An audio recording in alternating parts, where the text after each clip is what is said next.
السلام علیکم ورحمۃ اللہ تعالی وبرکاتہ۔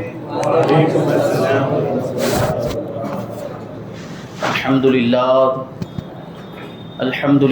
رب العالمین والعاقبۃ للمتقین والصلاة والسلام علی سید الانبیاء والمرسلین وعلی آلہ واصحابہ اجمعین، اما بعد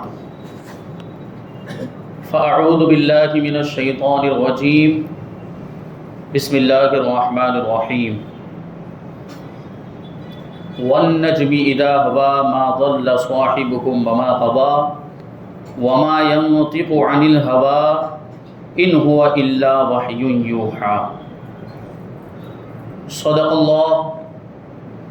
اللہ مولانا العظیم وصدق رسولہ النبی الامین المتین الکریم، ونحن على ذلك لمن الشاهدين والشاكرين والذاكرين والحامدين والحمد لله رب العالمین۔ آئیے ہم اور آپ سب سے پہلے حضور سرور کائنات فخر موجودات باعث تخلیق کائنات احمد مجتبی محمد مصطفیٰ صلی اللہ علیہ وسلم کی بارگاہ میں درود و سلام کا ہدیہ پیش کریں اور پڑھیں اللہم صلی علی سیدنا و مولانا محمد معلم الجود والکرم وآلہ الکرام وابنہ الکریم وبارک وسلم صلاۃ و سلام علیک یا رسول اللہ صلی اللہ تعالی علیہ وسلم۔ عزیزان ملت اسلامیہ، معراج النبی صلی اللہ علیہ وسلم کا تذکرہ چل رہا ہے۔ گزشتہ جمعہ میں بیان کیا گیا کہ نبی کریم صلی اللہ علیہ وسلم مکہ مکرمہ سے بیت المقدس کے لیے روانہ ہوئے۔ راستے میں کیسے عجائب و غرائب، کیسے عجیب و غریب مناظر حضور نے ملاحظہ فرمائے، اس کو بیان کیا گیا۔ پھر شب معراج یعنی بڑی رات میں بیت المقدس میں مسجد اقصیٰ میں جو واقعات پیش آئے انبیاء کرام کے ساتھ، جو حضور پاک صلی اللہ علیہ وسلم کی ملاقات ہوئی اور حضور پاک صلی اللہ علیہ وسلم نے جو نبیوں کی امامت فرمائی اس کو ذکر کیا گیا۔ انبیاء کرام نے جو خطبے ارشاد فرمائے، پھر آخر میں جو حضور نے خطبہ ارشاد فرمایا اور انبیاء کرام نے حضور کے فضل و کمال کا اعتراف کیا، حضور کو سب سے افضل مانا، سارے انبیاء کرام نے اس پر اتفاق کیا، اس کو بھی ذکر کیا۔ عزیزان ملت اسلامیہ، حضور پاک صلی اللہ علیہ وسلم کی جو آسمانی معراج، مسجد حرام سے مکہ مکرمہ سے مسجد اقصیٰ تک کی جو معراج ہے، یہ تو قرآن کی آیت سے ثابت ہے۔ سبحان الذی اسری بعبدہ لیلا من المسجد الحرام الی المسجد الاقصی الذی بارکنا حولہ لنریہ من آیاتنا انہ هو السمیع البصیر۔ اس آیت کریمہ سے مسجد حرام سے لے کر مسجد اقصیٰ تک کی جو معراج ہے وہ ثابت ہوتی ہے، اور اتنی معراج کا اگر کوئی انکار کر دے تو وہ کافر ہو جائے گا، کیونکہ یہ قرآن کی آیت کا انکار ہے۔ اور اس کے بعد جو آسمانی معراج ہوئی وہ بھی قرآن کی آیتوں سے اور احادیث طیبہ سے ثابت ہے۔ جو حضور پاک صلی اللہ علیہ وسلم آسمانوں پہ تشریف لے گئے، پہلے آسمان، دوسرے آسمان، تیسرے، چوتھے، یہ حضور پاک صلی اللہ علیہ وسلم کی جو آسمانی معراج ہے یہ بھی قرآن و حدیث سے ثابت ہے۔ سورہ نجم کے اندر اللہ تبارک و تعالیٰ ارشاد فرماتا ہے وَالنَّجْمِ إِذَا هَوَىٰ، اور روشن چمکتے ہوئے ستارے کی قسم جب وہ معراج سے اترے۔ یہاں روشن ستارے سے مراد حضور پاک صلی اللہ علیہ وسلم کی ذات بابرکات ہے۔ مَا ضَلَّ صَاحِبُكُمْ وَمَا غَوَىٰ، اور تمہارے صاحب، تمہارے ساتھی نہ یہ بہکے ہیں اور نہ بے راہ ہوئے، راہ سے بھٹکے بھی نہیں۔ اور پھر کیا معاملہ، وَمَا يَنطِقُ عَنِ الْهَوَىٰ إِنْ هُوَ إِلَّا وَحْيٌ يُوحَىٰ، کہ یہ محبوب جو ہیں یہ اپنی خواہش سے کچھ نہیں کہتے، وہ وہی کہتے ہیں جو ان کی طرف وحی کی جاتی ہے۔ علمہ شدید القویٰ ذو مرۃ فاستویٰ، ان کو سکھایا کس نے ہے؟ ان کو سخت طاقت اور قوت والے پروردگار نے سکھایا ہے۔ پھر اس ذات نے قصد کیا اور وہ آسمان بری کا یعنی بلند آسمان کا سب سے بلند کنارہ تھا، فاستویٰ وہو بالافق الاعلیٰ ثم دنا فتدلی فکان قاب قوسین او ادنی، پھر وہ ذات قریب ہوئی اور اتنی نزدیک آ گئی کہ اس کے اور اس کے محبوب کے درمیان صرف 2 کمانوں کے برابر فاصلہ رہ گیا، بلکہ اس سے بھی کم فاصلہ رہ گیا۔ فاوحا الی عبدہ ما اوحا، پھر اس نے اپنے بندے کی طرف وحی کی جو وحی کرنا چاہا، یعنی جو بھی راز و نیاز کی باتیں کرنی تھی وہ راز و نیاز کی باتیں ہوئیں. فاوحا الی عبدہ ما اوحا ما کذب الفؤاد ما رأى، جو کچھ آنکھوں نے دیکھا نبی پاک صلی اللہ علیہ وسلم کے دل نے اس کو جھٹلایا نہیں. حضور کا دیکھنا یہ آنکھوں کے ادراک کے مطابق ہوا کرتا ہے، آنکھوں کا ادراک یہ قلب کے ادراک کے مطابق ہوا کرتا ہے. یعنی حضور وہی دیکھتے ہیں جو آپ کے دل کا ادراک ہوتا ہے، اور آپ کا دل اسی کو سچ جانتا ہے جو آپ کی آنکھوں کا مشاہدہ ہوا کرتا ہے. افتمارونہ علی ما یری، کیا ان کے دیکھے ہوئے پر تم جھگڑا کرتے ہو، یعنی شک میں پڑ جاتے ہو، آپس میں بحث و مباحثہ کرتے ہو کہ حضور نے اپنے رب کو دیکھا بھی کہ نہیں دیکھا. وَلَقَدْ رَآهُ نَزْلَةً أُخْرَىٰ، اور نبی کا محبوب کا تو معاملہ یہ ہے کہ اس ذات کو دوبارہ بھی دیکھا ہے. عند سدرۃ المنتہی، سدرۃ المنتہی کے پاس، عندہا جنت المأوا، سدرۃ المنتہی کے پاس جنت المأوا ہے. اذ یغشی السدرۃ ما یغشی، اس کو چھا جاتا تھا جو چھا جاتا تھا وہی جو اللہ تبارک و تعالیٰ نے چاہا. اور کیا فرماتے ہیں اللہ تبارک و تعالیٰ ارشاد فرماتا ہے کہ لقد رأى من آیات ربہ الکبریٰ، کہ محبوب نے اللہ تبارک و تعالیٰ کی بڑی بڑی نشانیوں کو شب معراج میں ملاحظہ فرمایا. بہرحال یہ آیت کریمہ جو ان کی تفسیر انشاءاللہ تبارک و تعالیٰ پھر کبھی بیان کی جائے گی، لیکن یہاں ثابت یہ کرنا مقصود ہے کہ جو آسمانی سیر ہے، جو آسمانی معراج ہے، وہ قرآن کی ان آیتوں سے ثابت ہوتی ہے.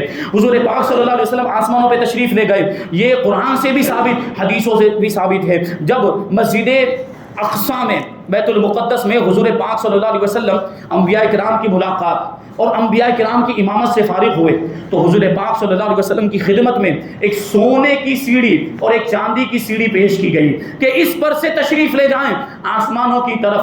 اور پھر حضور پاک صلی اللہ علیہ وسلم حضرت جبریل کے ساتھ اس سیڑھی پر چڑھے، جیسا کہ حضرت کعب رضی اللہ تعالیٰ عنہ بیان کرتے ہیں روایت کرتے ہوئے کہ فوضعت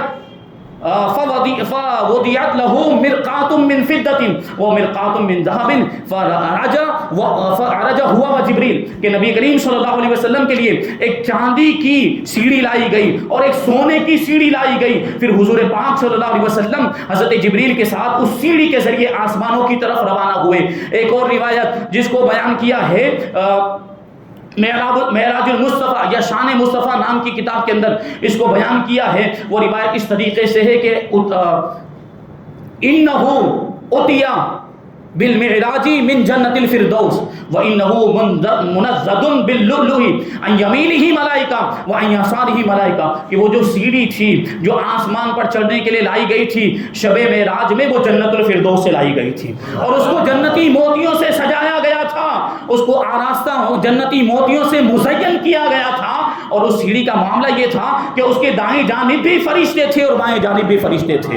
جنت سے فرشتے اس سیڑھی کو لے کر آئے تھے. اب اس سیڑھی کے ذریعے سے حضور پاک صلی اللہ علیہ وسلم آسمان کی طرف روانہ ہوئے. پہلے آسمان تک پہنچے، اللہ کے رسول صلی اللہ علیہ وسلم ارشاد فرماتے ہیں فعرج بی الی السماء، مجھے آسمان کی طرف بلند کیا گیا. فلما جئت الی السماء الدنیا، جب میں پہلے آسمان دنیا تک پہنچا، جو ہمیں یہاں سے نظر آتا ہے یہی آسمان دنیا ہے.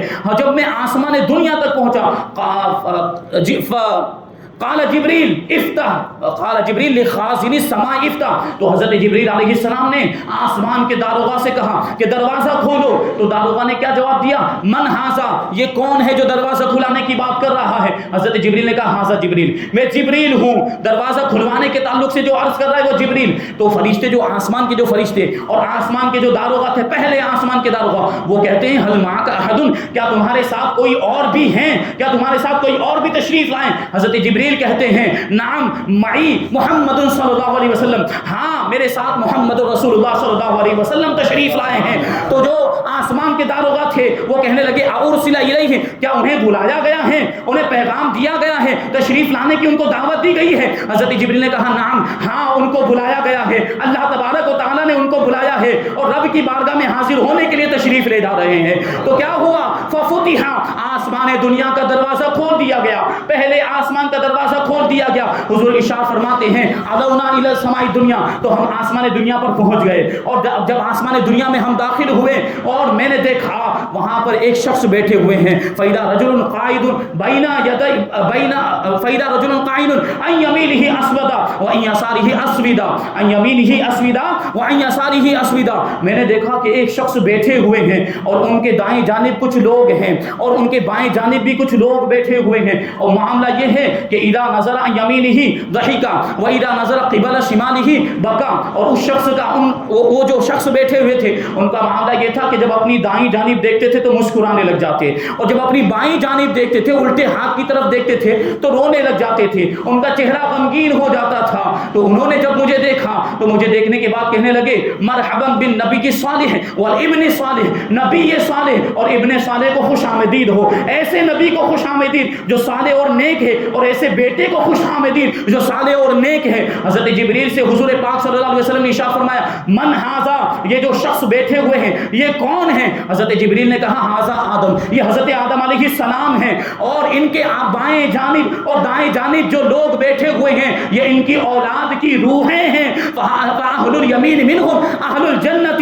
والاسودۃ التی عن شمالہ اہل النار. تو وہ روحیں جو ان کے دائیں جانب بیٹھی ہوئی ہیں وہ جنتیوں کی روحیں ہیں اور جو بائیں جانب روحیں ہیں وہ جہنمیوں کی روحیں ہیں. اسی وجہ سے جب وہ اپنی دائیں جانب دیکھتے ہیں یعنی جنتی اولاد کی روحوں کو دیکھتے ہیں تو خوش ہو جاتے ہیں کہ میری اولاد، یہ جو اولاد ہے اتنی تعداد میں جو اولاد ہے وہ جنت میں جائے گی. اور باپ کا معاملہ یہی ہوتا ہے نا کہ باپ بیٹوں کی کامیابی پر، اولاد کی کامیابی پر خوش ہوتا ہے. اور جنت سے بڑی کامیابی اور کون سی ہو سکتی ہے؟ حضرت آدم علیہ السلام جب اپنی جنتی اولاد کی روحوں کو دیکھتے ہیں تو خوش ہو جاتے ہیں کہ میری اولاد یہ والی یہ جنت میں جائے گی. لیکن جب بائیں جانب دیکھتے ہیں، جب الٹی جانب دیکھتے ہیں جہاں پر جہنمی اولاد کی روحیں ہیں تو حضرت آدم علیہ السلام غمزدہ ہو جاتے ہیں، رنجیدہ ہو جاتے ہیں کہ میری اولاد کی اتنی بڑی تعداد جو ہے وہ جہنم میں چلی جائے گی. حضرت آدم علیہ السلام سے ملاقات ہوئی آسمان دنیا پر. اب سوال یہاں پر یہ پیدا ہوتا ہے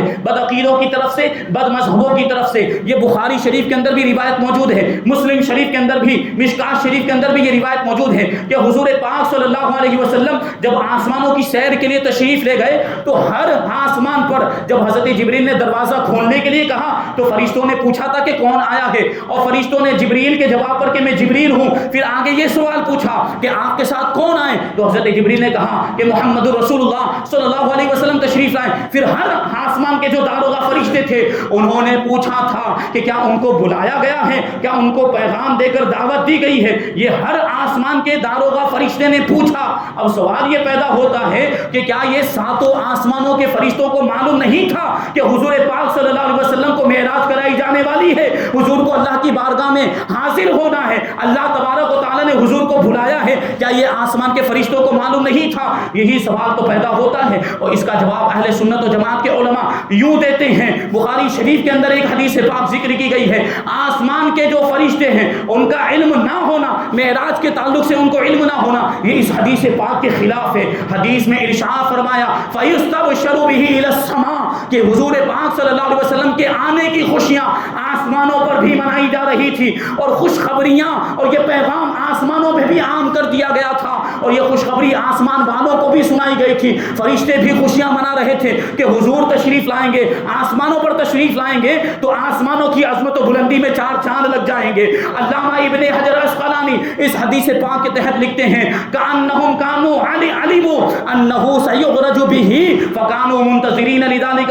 گویا کہ آسمان کے فرشتے بھی جانتے تھے کہ عنقریب نبی پاک صلی اللہ علیہ وسلم آسمانوں پر تشریف لائیں گے، ان کو معراج کرائی جائے گی اور سارے آسمانوں کے جو فرشتے تھے حضور پاک صلی اللہ علیہ وسلم کی معراج کا انتظار کر رہے تھے.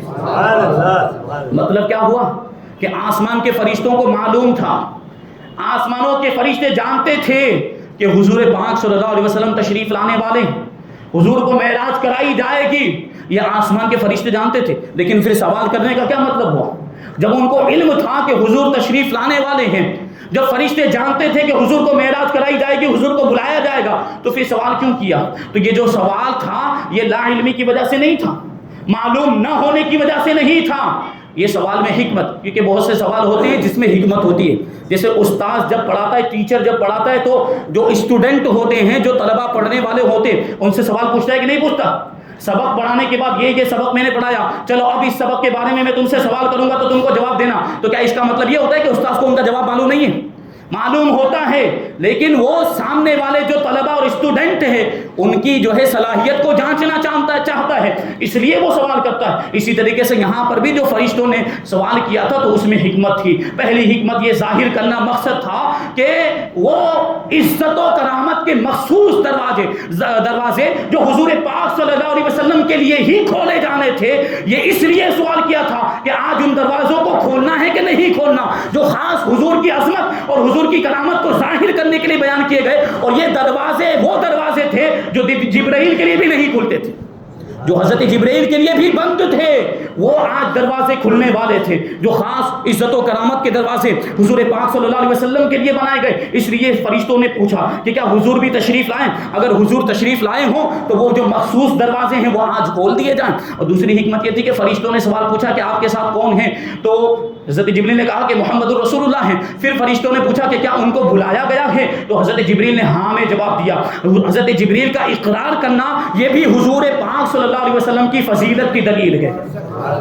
کیا مطلب ہوا؟ حضرت جبریل نے ہاں کہا، اس کا مطلب یہ ہے کہ حضور کو بلایا گیا، حضور خود تشریف نہیں لائے ہیں، حضور کو اللہ تبارک و تعالیٰ نے بلایا ہے.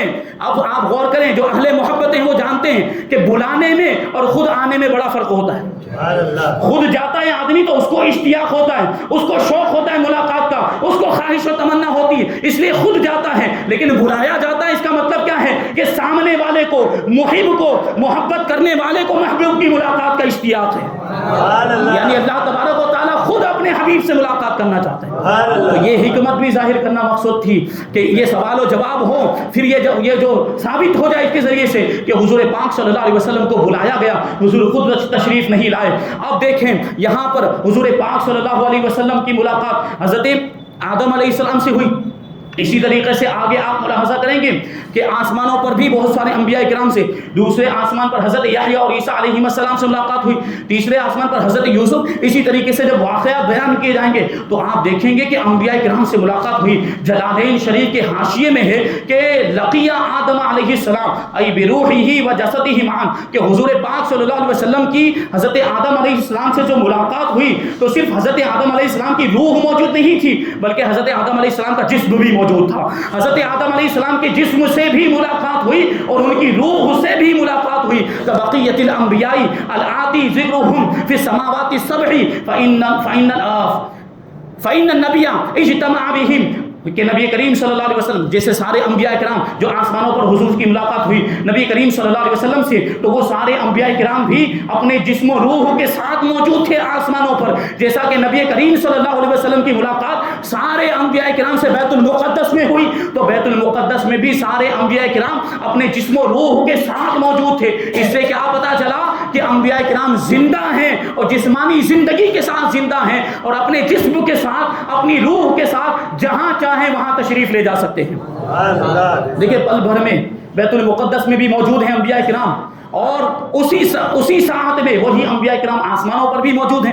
حضور پاک صلی اللہ علیہ وسلم کے انبیاء کرام سے ملاقات بیت المقدس میں بھی ہوئی، اب آسمانوں پر بھی ہو رہی ہے. حضرت موسیٰ علیہ السلام کو تو قبر میں بھی دیکھا تھا نماز پڑھتے ہوئے، اور حضرت موسیٰ علیہ السلام بیت المقدس کے اندر بھی تھے. اب آگے آپ ملاحظہ کریں گے کہ آسمان پر بھی حضرت موسیٰ علیہ السلام سے ملاقات. یہ حضرت موسیٰ علیہ السلام کی طاقت کہ ایک ہی وقت میں اپنی قبر مبارک کے اندر بھی موجود ہے، اور اسی گھڑی اسی ساعت میں بیت المقدس میں بھی ہیں، اور اسی ساتھ میں آسمانوں پر بھی موجود. یہ حضرت موسیٰ علیہ السلام کی طاقت کا عالم ہے، تو ہمارے نبی جو سردار انبیاء ہیں ان کی طاقت کا عالم کیا ہوگا؟ وہ اگر ایک ہی ساتھ میں دم بھر میں ایک ہی لمحے میں ساتوں آسمانوں کی سیر کر لے، لامکان میں تشریف لے جائیں، اللہ کی بارگاہ میں تشریف لے جائیں، تو یہ کوئی ناممکن اور بعید بات نہیں ہے. اللہ تبارک و تعالیٰ نے یہ مرتبہ عطا فرمایا. پتہ چلا کہ انبیاء کرام زندہ ہیں. اب یہ جو نبی کریم صلی اللہ علیہ وسلم پہلے آسمان پر پہنچے تو وہاں پر عجائب و غرائب دیکھے، عجیب و غریب واقعات دیکھے، اور بڑے ہی حیرت انگیز مناظر دیکھے. بہت ساری چیزیں ہیں، اس میں سے 2 چیزیں یہاں پر بیان کی جاتی ہے۔ نبی کریم صلی اللہ علیہ وسلم نے دیکھا کہ فرشتوں کی ایک جماعت ہے جو صف باندھے ہوئے قیام کی حالت میں ہے، جیسے ہم لوگ نماز میں قیام کرتے ہیں، فرشتوں کی ایک جماعت پہلے آسمان پر صف باندھے ہوئے یہ قیام کی حالت میں، اور اسی حالت میں ہے، نہ وہ جھکتے ہیں، نہ رکوع میں جاتے ہیں، نہ وہاں سے کہیں اور تشریف لے جاتے ہیں، فرشتوں کا یہ معاملہ، اور وہ مسلسل ایک ہی تسبیح پڑھے جا رہے ہیں، اللہ کی پاکی بیان کر رہے ہیں، سبوح قدوس رب الملائکۃ والروح، وہ پاکیزہ ہے، وہ مقدس ہے، اور وہ فرشتوں کا بھی رب ہے، وہ روح یعنی جبرائیل کا بھی رب ہے۔ یہ جو قیام کی حالت میں فرشتے ہیں یہ ہمیشہ ہر وقت اسی کیفیت میں رہتے ہیں اور اللہ کی تسبیح بیان کرتے رہتے ہیں۔ حضور نے پوچھا کہ یہ کون ہے، یہ جماعت کیسی ہے؟ تو حضرت جبرائیل نے عرض کیا یا رسول اللہ یہ فرشتوں کی جماعت ہے، جب سے ان کو پیدا کیا گیا، جب سے آسمان کو بنایا گیا، تب سے یہ اسی حالت میں اپنے رب کی تسبیح بیان کر رہے ہیں اور قیامت تک اسی کیفیت میں یعنی قیام کی حالت میں اپنے رب کی پاکی بیان کرتے ہی رہیں گے۔ حضرت جبریل نے پھر عرض کیا یا رسول اللہ آپ اللہ تبارک و تعالیٰ کی بارگاہ میں دعا کیجئے کہ فرشتوں کی اس عبادت کی فضیلت آپ کی امت کو بھی مل جائے۔ حضور پاک صلی اللہ علیہ وسلم نے اللہ کی بارگاہ میں تمنا کی، درخواست کی، تو قیام کو نماز کے اندر فرض کر دیا گیا۔ پہلے آسمان کے فرشتوں کی عبادت، وہ کیفیت قیام والی کیفیت، تو اس کو ہماری عبادت میں شامل کر دیا گیا۔ یہ اللہ تبارک و تعالیٰ کا کتنا بڑا احسان ہے۔ فرشتے آسمان دنیا کے صرف قیام کر رہے ہیں، ابھی دوسرے آسمان میں آپ ملاحظہ کریں گے کہ وہاں کے جو فرشتے وہ رکوع کی حالت میں، تیسرے آسمان کے فرشتے وہ سجدے کی حالت میں، یہ ساری چیزیں فرشتوں کی عبادتوں کے جو طریقے تھے، جو صورتیں تھیں، وہ ہماری عبادت یعنی نماز میں شامل کر دی گئی ہے، اور فرشتوں کی عبادتوں کا مجموعہ یہ نماز بنا کر حضور کو تحفے کے طور پر عطا فرمایا گیا۔ حضور نے دعا کی تو قیام کو شامل کر دیا گیا۔ اب وہی آسمان دنیا پر حضور پاک صلی اللہ علیہ وسلم نے دیکھا کہ ایک فرشتہ ہے، اس کا نیچے والا جو جسم ہے وہ برف کا ہے اور اوپر والا جسم جو ہے وہ آگ کا۔ یہ تعجب والی بات تو یہ تھی کہ جو آگ تھی وہ برف کو پگھلاتی نہیں تھی، اور جو برف تھی وہ آگ کو بجھاتی بھی نہیں تھی۔ یہ کیفیت یہ اللہ تعالیٰ کی قدرت کاملہ ہے۔ اللہ تبارک و تعالیٰ چاہے تو آگ جلائے، اللہ تبارک و تعالیٰ چاہے تو آگ نہ جلائے، اللہ تبارک و تعالیٰ چاہے تو برف آگ کو بجھا دے، پانی آگ کو بجھائے، اور اگر اللہ تبارک و تعالیٰ چاہے تو پانی کی یہ صلاحیت ختم ہو جائے۔ فرشتے کو اللہ تبارک و تعالیٰ نے اس طرح پیدا کیا تھا، آدھا جو اس کا جسم تھا انسانی شکل میں، آدھا جسم اس کا جو تھا وہ نیچے والا وہ برف کا بنا ہوا تھا، اور اوپر والا جو جسم تھا وہ آگ کا بنا ہوا تھا، اور وہ فرشتہ تسبیح پڑھ رہا تھا سبحان الذی الف بین الثلج والنار، کہ پاک ہے وہ ذات جس نے آگ اور برف کو جوڑ دیا۔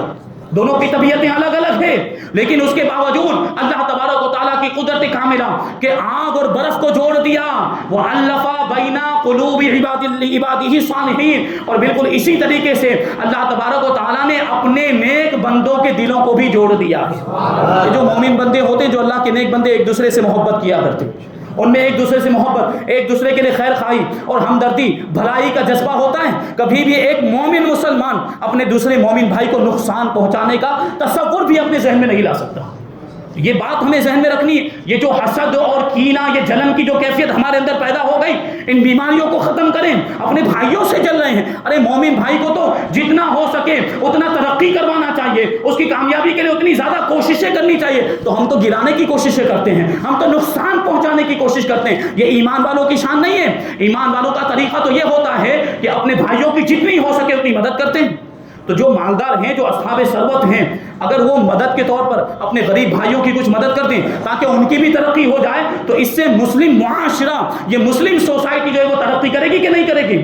ان چیزوں پر بھی تو غور کرنے کی ضرورت ہے۔ آج ہمارے آپ کے معاملات کیا ہو گئے؟ غریب جو ہے وہ غریب ہوتا جا رہا ہے اور مالدار مالدار ہی ہوتا جا رہا ہے، اس کی دولت میں اضافہ۔ اب دیکھیے دولت کوئی بری چیز نہیں ہے، دولت کے اگر حقوق ادا کیے جائیں، مال کے اگر حقوق ادا کیے جائیں تو یہ بہت اچھی چیز ہے، اور قیامت میں اس کو کام آئے گا۔ جو زکوٰۃ ادا کی ہوگی، خیرات کیا ہوگا، صدقہ کیا ہوگا، غریبوں کی مدد کی ہوگی، بھوکوں کو کھانا کھلایا ہوگا، پڑوسیوں کی مدد کی ہوگی، سارے مال کے حقوق ادا کیے ہوں گے، تو یہی مال اسے جنت میں لے کر جائے گا۔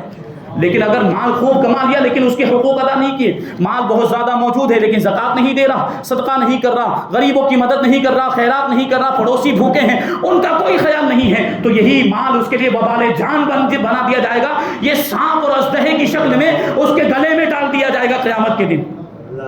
جو لوگ زکوٰۃ ادا نہیں کرتے ان کو سوچنا چاہیے۔ تو معاشرے میں بیلنس اور توازن بنانے کے لیے ضروری ہے کہ مالداروں اپنے مال کی زکوٰۃ و صدقات و خیرات نکالیں اور پھر وہ غریبوں کو دیں تاکہ وہ بھی حیثیت والے ہو جائیں اور ان کا بھی کام چلے، ان کی بھی ضرورتیں پوری ہو جائیں۔ اس سے کیا ہوگا؟ معاشرہ بیلنس ہو جائے گا۔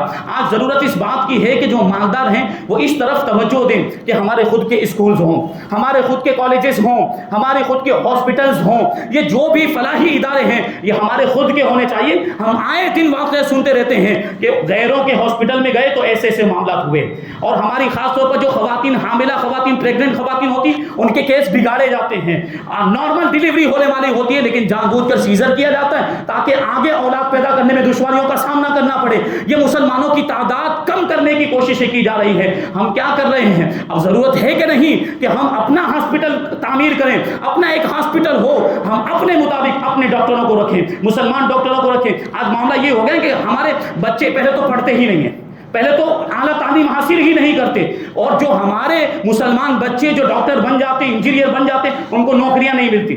اگر ہمارا خود کا ہاسپٹل ہوگا تو ان کو نوکریوں کا بھی انتظام ہو جائے گا، ہوگا کہ نہیں ہوگا؟ اسی طرح اسکول اور کالج بنانے کی بھی ضرورت۔ آج ہم دیکھ رہے ہیں کہ نہیں دیکھ رہے، حجاب پر پابندیاں لگ رہی ہیں اور اسلام کے حکام پر عمل کرنے پر پابندیاں لگائی جا رہی ہے۔ حجاب پر اگر ہمارا خود کا اسکول ہوتا، اگر خود کا کالج ہوتا تو کیا یہ چیز ہوتی؟ نہیں ہوتی، بلکہ ہم اسلام کے دائرے میں لے کر پھر یہ جو نصاب جو چلتا ہے، اور ابھی تو آئندہ سال یہ اسکولوں کا نصاب اور سلیبس اور تبدیل ہونے والا ہے، پتہ نہیں کیا کیا اسکول اور کالج کے نصاب میں یہ لوگ شامل کریں گے، اور ہمارے بچوں کو، مسلمان بچوں کو پتہ نہیں کیا کیا سکھایا جائے گا، ان کے دماغ میں کیا کیا باتیں ڈالی جائے گی۔ خدا نہ خواستہ اگر وہ ایمان سے منحرف ہو گئے، ان کے ایمان کو چھین لیا گیا، کفر میں مبتلا ہو گئے، تو اس کا ذمہ دار کون ہوگا؟ یہ ہماری ذمہ داری بنتی کہ نہیں کہ ہم اسکول بنائیں، ہم اپنے کالجز بنائیں اور وہاں اپنا نصاب چلائیں اور اپنا سلیبس چلائیں۔ اگر کچھ مجبوریاں ہیں کہ ان کے سلیبس کو چلانا پڑ رہا ہے، ان کے نصاب کو چلانا پڑ رہا ہے، ہندوستان میں رہتے ہوئے ہم کو کچھ چیزیں فالو کرنی پڑتی ہیں، قانون کے حساب سے چلنا پڑتا ہے، تو اگرچہ کچھ غلط باتیں ہوں گی لیکن پڑھانے والے ہمارے ہوں گے، جو اسلام سے تعلق رکھنے والے ہوں گے، تو وہ غلط بات آئے گی نصاب کے اندر تو اس کی نشاندہی کریں گے کہ کتاب کے اندر یہ بات غلط لکھی ہے، یہ اسلام کے خلاف ہے، صحیح بات یہ ہے، اسلام کا حکم یہ ہے۔ وہ اگر جاننے والے ہوں گے، ہمارے مسلمان پڑھانے والے ہوں گے، تو یہ صحیح تربیت ہمارے بچوں کی ہو پائے گی۔ ورنہ ہوتا کیا ہے؟ بچے چلے جاتے ہیں اور وہ پرارتھنا بھی کر رہے ہیں، وہ پوجا بھی کر رہے ہیں، اور جو کفر شرک والے کلمات جو ان کو پڑھائے جا رہے ہیں وہ بھی پڑھتے چلے جا رہے ہیں۔ کیا ہو رہا ہے یہ سب؟ ہمیں اپنے بچوں کی فکر کرنی کہ نہیں کرنی؟ اپنے بچوں کے ایمان کی حفاظت کی فکر کرنی کہ نہیں کرنی؟ تو اس پر توجہ، خاص طور پر جو اصحاب ثروت، جو مالدار لوگ ہیں، وہ انویسٹ کے طور پر بھی یہ چیز کر سکتے ہیں۔ ان کو یہ نہیں کہا جاتا کہ چندہ دے دیجئے اور چندہ کر کے یہ تعمیر کر دی جائے یہ اسکول اور ہاسپٹل، انویسٹ کے طور پر بھی کر سکتے ہیں وہ لوگ۔ آمدنی ہوگی کہ نہیں ہوگی اس سے؟ اگر اسکول تعمیر کر دیا جائے اور اس میں فیس رکھی جائے گی تو اس سے آمدنی ہوگی کہ نہیں ہوگی؟ کالج میں بھی آمدنی ہو سکتی ہے، ہاسپٹل بنانے میں بھی آمدنی ہو سکتی ہے، تو انویسٹ کے طور پر ہی کریں۔ جو بلڈنگیں بناتے بڑے بڑے بلڈر ہیں اور جو اس طرح کی چیزوں میں جو انویسٹ کرتے ہیں، وہ انویسٹ کے طور پر بھی تو بنا سکتے ہیں۔ انویسٹ کا انویسٹ بھی ہو جائے گا اور مسلمانوں کے لیے یہ راہیں بھی ہموار ہو جائے گی۔ تو ہاسپٹل بھی ہونا چاہیے، ہمارا خود کا اسکول بھی ہونا چاہیے، ہمارے خود کا کالج بھی ہونا چاہیے، تاکہ ہمیں غیروں کے اسکول اور کالج میں اور غیروں کے ہاسپٹل میں جانے کی ضرورت پیش نہ آئے۔ تو بہرحال عرض یہ کر رہا تھا کہ حضور پاک صلی اللہ علیہ وسلم آسمان دنیا پر، پہلے آسمان پر تشریف لے گئے، وہاں وہ اس فرشتے کو دیکھا۔ کون سے فرشتے کو دیکھا؟ جو آدھا برف کا بنا ہوا تھا اور آدھا آگ کا بنا ہوا تھا، اور وہ تسبیح پڑھ رہا تھا، پاک ہے وہ ذات جس نے آگ اور برف کو جوڑ دیا، آگ اور برف کو ملا دیا، اور وہی ذات ہے جس نے ایمان والے بندوں، نیک بندوں کے دلوں کو بھی جوڑ دیا ہے کہ ان کے دلوں میں ایک دوسرے کے لیے محبت پیدا فرما دی۔ حضور نے پوچھا یہ کون سا فرشتہ؟ تو حضرت جبریل نے کہا کہ یہ وہ فرشتہ ہے جس کو اللہ تبارک و تعالیٰ نے پیدا کرنے کے بعد بادل پر مقرر فرما دیا۔ اب جہاں کے تعلق سے اللہ تبارک و تعالیٰ کا ارادہ متعلق ہوتا ہے، جہاں کے جس جگہ کے بارے میں اللہ تبارک و تعالیٰ کا حکم ہوتا ہے، یہ فرشتہ وہاں جا کر بارش برسایا کرتا ہے، اور اس فرشتے کو رعد کہا جاتا ہے۔ اس فرشتے کا نام رعد ہے، اس کو بادل پر یعنی بارش برسانے پر مقرر کیا گیا۔ یہ عجیب و غریب چیزیں حضور پاک صلی اللہ علیہ وسلم نے پہلے آسمان پر ملاحظہ فرمائی۔ یہ تو پہلے آسمان کے واقعات بیان کیے گئے، ابھی دوسرے آسمان، تیسرے آسمان پر کیسے کیسے مناظر دیکھے۔ حضور پاک چوتھے آسمان پر، پانچویں، چھٹے، ساتویں آسمان پر، عرش الہی پر وہاں سے آگے کے واقعات انشاءاللہ تبارک و تعالیٰ آئندہ سال بیان کیے جائیں گے۔ اللہ تبارک و تعالیٰ کی بارگاہ میں دعا ہے کہ جو کچھ بھی بیان ہوا اس پر ہم سب کو عمل کرنے کی توفیق عطا فرمائے۔ عقائد اہل سنت و جماعت، مذہب اہل سنت و جماعت پر ہم سب کو قائم و دائم رکھے۔ حضور پاک صلی اللہ علیہ وسلم سے سچی پکی محبت کرنے کی ہم سب کو توفیق عطا فرمائے، اور اپنی اولاد تک حضور پاک صلی اللہ علیہ وسلم کی محبت کو منتقل کرنے کی توفیق عطا فرمائے۔ ہمیں بھی عاشق رسول بنائے اور قیامت تک آنے والی ہماری ساری نسلوں کو بھی عاشق رسول بنائے۔ وما علینا الا البلاغ۔ اب کچھ اعلانات سماعت فرمائیں۔